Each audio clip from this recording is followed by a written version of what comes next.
Ayan, welcome sa ating biyayang waray.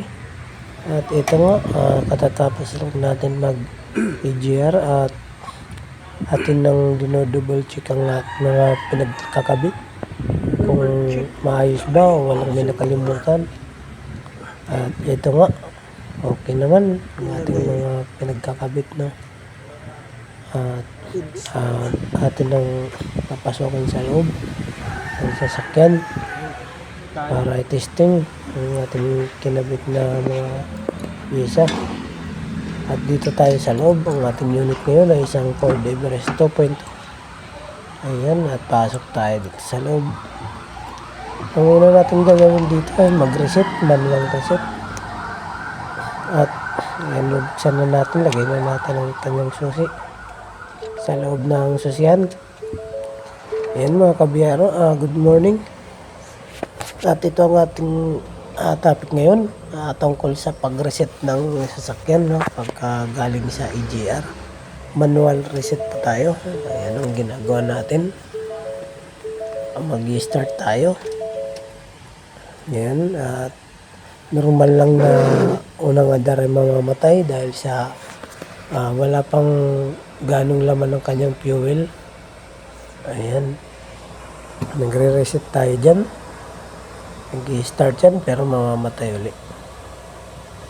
Yan sa mga kabiyaro ko dyan. At huwag niyo pong kalimutan i-follow ang aking Facebook page, Biyayang Waray. At ang ating naman YouTube channel, Biyayang Waray din.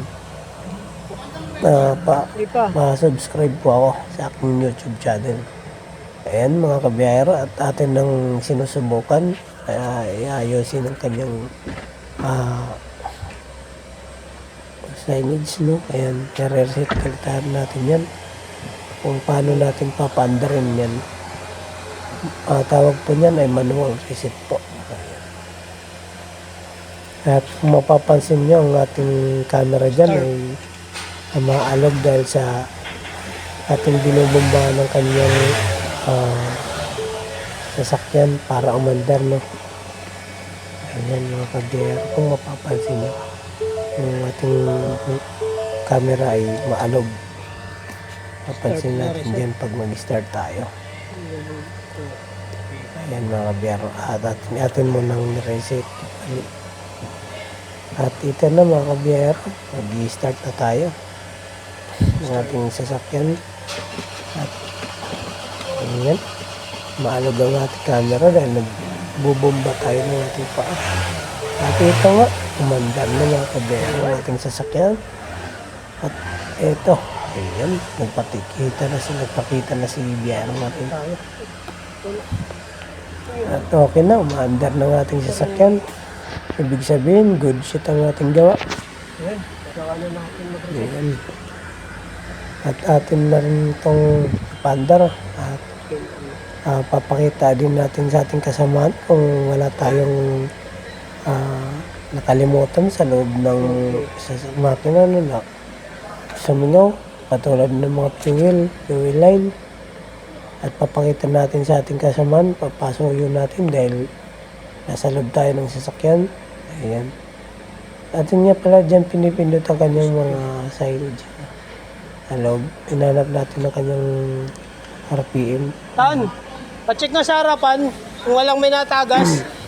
At natapos din ang ating pag-EGR at pagbalik ng mga pyesa. At okay na mga kabiyero.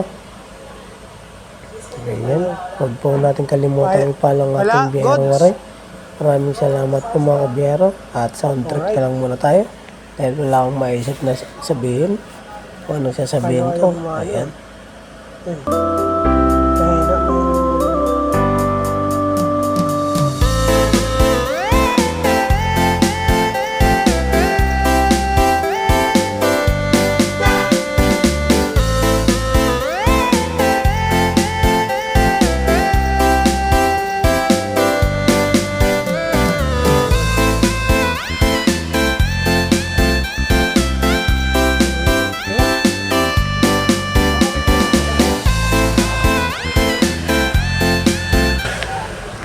Ayun, magandang araw mga kabiyaro dyan.